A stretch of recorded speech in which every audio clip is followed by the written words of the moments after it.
ጤና ይስጥልኝ ክብራትና ክብራን ቻናላችን ቤተሰቦች እንዴት ቆያችሁልን? አዳዲስ መረጃዎችን ይዘን መጥተናል። አብራችሁን ቆዩ የአክብሮት ግብዣችን ነው። ታዋቂዋ ቲክቶከር ጃኒ ወይንም ስመኝ ገብሩ በፖሊስ ቁጥጥር ስር ዋለች። የድሬዳዋ ከተማ አስተዳደር በከሰሰው መሰረት ጃኒ በፖሊስ ቁጥጥር ስር ውላለች።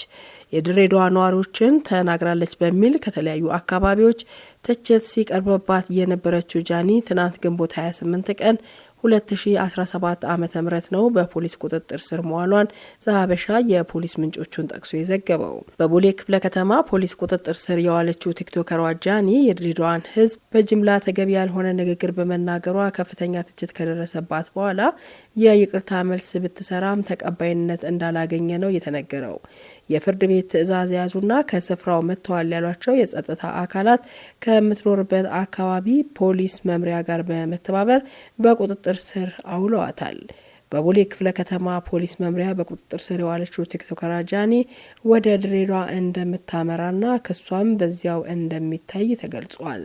ወደ ቀጣዩ መረጃ ስንሻገር ታጣቂዎች ዛሬ ማለዳ ላይ በቤኒሻንጉል ጉሙዝ ክልል መተከል ዞን የቡለን ወረዳ መቀመጫ ወደ ሆነችው ቡለን ከተማ በብዛት በመግባት ቁጥራቸው ያልታወቀ ሰዎችን እየገደሉ በርካታ ንብረት እንዳወደሙና እንደዘረፉ የወረዳው አስተዳደር አስታውቋል ሲል ዋዜማ ዘግቧል። ታጣቂዎቹ ዝርፊያ ከፈጸሙባቸውና ውድመት ካደረሱባቸው ተቋማት መካከል የቡለን ከተማ የመጀመሪያ ደረጃ ሆስፒታልና መንግስታዊው የቡለን ከተማ ንግድ ባንክ ይገኙበታል ተብሏል። የወረዳው አስተዳደር ታጣቂዎቹን ጽንፈኞች ከማለት ውጪ በስም ለይቶ ባይጠቅስም የኦሮሞ ነጻነት ሰራዊት ታጣቂዎች እንደሆኑ ሌሎች ምንጮች መግለጻቸውን ነው ዋዜማ የዘገበው። ወደ ቀጣዩ መረጃ እንሻገራለን። በደቡብ ኢትዮጵያ ክልል ዳሰነች ወረዳ ብዙ ሺህ ነዋሪዎች በጎርፍ መጥለቅለቅ ሳቢያ መፈናቀላቸውን የወረዳው አስተዳደር አስታውቋል። የኦሞ ወንዝ ሰሞኑን ከመጠን በላይ ሞልቶ መፍሰሱና የቱርካና ሐይቅ ከፍታ መጨመሩ ያስከተለው ጎርፍ 1753 አባወራዎችን ጨምሮ 8445 ነዋሪዎችን ለዳግም መፈናቀል እየዳረገ መሆኑን ነው የወረዳው አስተዳደር የገለጹት።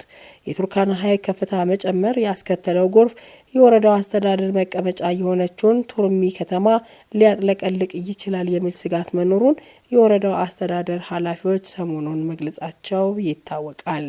አምነስቲ ኢንተርናሽናል በመንግስት ቸልተኝነት በግጭትና በአየር ንብረት ለውጥ ሳቢያ በድርቅ በተጎዳችው ትግራይ የህዝብ የዕለት ተዕለት ኑሮ በህይወት የመቆየት ወይም ደግሞ አለመቆየት ትግል ሆኗል ሲል የዓለም የአካባቢ ቀን በማስመልከት መልእክት አስተላልፏል። ድርጅቱ በጦርነት በግጭትና በመፈናቀል ሳቢያ በዓለም ዙሪያ በሚሊዮኖች የሚቆጠሩ ሰዎች ንጹህ አየር፣ የመጠጥ ውሃና መሬትን ጨምሮ ደህንነቱ የተጠበቀና ጤናማ አካባቢ ተነፍገዋልም ብሏል። ሁሉም መንግስታት የሰዎችን ውሃ የማግኘት መብት እንዲያረጋግጥም ድርጅቱ ጠይቋል። የግሉ ዘርፍ በግብርና ኤክስቴንሽን አገልግሎት እንዲሳተፍ የሚፈቅድ ረቂቅ አዋጅ ለህዝብ ተወካዮች ምክር ቤት መቅረቡ ተሰምቷል። መንግስት የግብርና ኤክስቴንሽን አገልግሎትን ለሁሉም ተጠቃሚዎች በሁሉም ቦታዎች በነጻ እንደሚያቀርብ ረቂቅ አዋጁ መደንገጉ ከረቂቁ መመልከቱን ጠቅሶ የዘገበው ቢቢሲ ነው። ሆኖም ከፍተኛ ኢንቨስትመንት ለሚጠይቁ የግብርና ኤክስቴንሽን አገልግሎቶች መንግስት መጠኑ ወደፊት የሚወሰን ክፍያ እንደሚጠይቅ በረቂቁ ላይ ተደንግጓል ተብሏል። ከመንግስት ውጭ የግብርና ኤክስቴንሽን አገልግሎት እንዲሰጡ የተፈቀደላቸው ሀገር በቀል አህጉራዊና ዓለም አቀፋዊ የምርምር ማዕከላት የግል የግብርና ኤክስቴንሽን አገልግሎት ሰጪዎች የዘርፉ ወይም ደግሞ የሙያ ማህበራትና የህብረት ስራ ማህበራት እንደሆኑ ዘገባው ጠቅሷል። ወደ ቀጣዩ መረጃ እንሻገራለን። የኢትዮጵያን ድንበር የማካለል ስራ ተቋማዊ ቅርጽ ሰጥቶ ለማከናወን በዝግጅት ላይ መሆኑን የውጭ ጉዳይ ሚኒስቴር አስታውቋል። ኢትዮጵያ ከጎረቤት ሀገራት ጋር የምትዋሰንባቸውን በሺዎች ኪሎ ሜትር የሚቆጠር ድንበር የማካለል ስራ ተቋማዊ ቅርጽ ሰጥቶ ለማከናወን በዝግጅት ላይ መሆኑን የውጭ ጉዳይ ሚኒስትር ዶክተር ጌዲዮን ጢሞቴዎስ አስታውቋል። ሀገሪቱ ካላት ድንበር በአግባቡ የተሰመረና የተለየው ከ50 በመቶ በታች መሆኑን ሚኒስትሩ ተናግረዋል። የድንበር ማካለል ጉዳዩ የተነሳው ትናንት በተካሄደው የህዝብ ተወካዮች ምክር ቤት መደበኛ ስብሰባ ላይ ነው። በዚህ ስብሰባ ላይ የውጭ ጉዳዮችን የተመለከቱ የተለያዩ ጥያቄዎች በ5 የፓርላማ አባላት ቀርበዋል። ከጥያቄዎቹ አንዱ የነበሩት ገዢው የብልጽግና ፓርቲን በመወከል ከደቡብ ኢትዮጵያ ክልል ጊዶሎ መደበኛ ምርጫ ክልል የተመረጡት ይፍቱ ጉዲሳ ናቸው። የፓርላማ አባሏ በጥያቄያቸው መንደርደሪያ ላይ የኢትዮጵያ መንግስት የውጭ ጉዳይ ፖሊሲ ቅድሚያ ለጎረቤት ሀገራት የሚሰጥ መሆኑን ጠቅሰዋል። ይሁንና አንዳንድ ጎረቤት ሀገራት ሉዓላዊነታችንን በመጣስ የገዛ መሬታችንን መያዛቸው ይነገራል ያሉት ወይዘሮ ይፍቱ በዚህ ጉዳይ ላይ ያለውን እውነታ እንዲያብራሩላቸው ውጭ ጉዳይ ሚኒስትሩን ጠይቀዋል። ዶክተር ጌዲዮን በምላሻቸው በአፍሪካ ቀንድ ከሁሉም ሀገራት ጋር የምትዋሰን ብቸኛ ሀገራት ኢትዮጵያ መሆኗንም አስታውሰዋል። ኢትዮጵያ በሺዎች ኪሎ ሜትር የሚቆጠር በጣም ሰፊ የሆነ ዓለም አቀፍ ድንበር እንዳላት ሚኒስትሩ ገልጸዋል። ሀገሪቱ በሰሜን ከኤርትራ፣ በምስራቅ ከሶማሊያና ጅቡቲ፣ በምዕራብ ከሱዳንና ደቡብ ሱዳን፣ በደቡብ ከኬንያ ጋር ድንበር ትጋራለች። ሆኖም ኢትዮጵያ ከጎረቤት ሀገራት ጋር ከምትጋራው ድንበር ውስጥ በአግባቡ እየተከለለ እየተሰመረና እየተለየው ከግማሽ በታች እንደሆነ አስረድተዋል። በካርታ በሚገባ ተለይቶ በሀገራት መካከል መግባባት ተፈጥሮበት በአግባቡ የተሰመረ የተለየና ችካል የተደረገበት ወሰን ያለን ከ50 በመቶ የሚያንስ ነው ሲሉ ዶክተር ጌዲዮን ለፓርላማ አባላት ተናግረዋል። ኢትዮጵያ ከአንድ ጎረቤት ሀገር ጋር በድንበር የተለየ ወሰን እንዳላት ሚኒስትሩ ቢገልጹም የሀገሩን ማንነት በስም ሳይጠቅሱ ቀርተዋል። ከአብዛኛው የኢትዮጵያ ጎረቤት ሀገራት ጋር ያለው የድንበርና የወሰን ጉዳይ ትኩረትና ተጨማሪ ሰፊ ስራ የሚፈልግ መሆኑን ሚኒስትሩ በማብራሪያቸው ላይ ጠቁመዋል።